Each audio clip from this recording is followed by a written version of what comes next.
ഒരു മനുഷ്യനെ എത്രത്തോളം താഴാൻ പറ്റും? ഭൂമിയോളം അല്ലേ? പിന്നെ ചവിട്ടാണ് തലയിൽ. എങ്ങോട്ട് താഴും? പാതാളത്തിലേക്ക് താഴാൻ മഹാബലിയല്ല, വെറും മനുഷ്യൻ സേതുമാധവനാണ്. ഇനി ഒരിക്കലെങ്കിലും, ഒരു പ്രാവശ്യമെങ്കിലും എനിക്ക് ജയിക്കണോടാ, ഒരു പ്രാവശ്യമെങ്കിലും. നീ വിഷമിക്കണ്ട, ഒക്കെ ശരിയാവും. മിണ്ടരുതാ വാക്ക്. ശരിയാവും അത്രേ. കേട്ടു തുരുമ്പിച്ചു. ജീവിതത്തിൽ 1000 വട്ടം എന്റെ മനസ്സ് എന്നോട് പറഞ്ഞിട്ടുണ്ട് ശരിയാവും.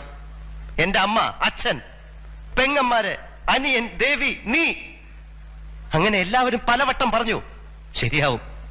എവിടെ എവിടെ ശരിയായി? ശരിയാവില്ല. സേതുമാധവൻ ഒരിക്കലും ശരിയാവില്ല.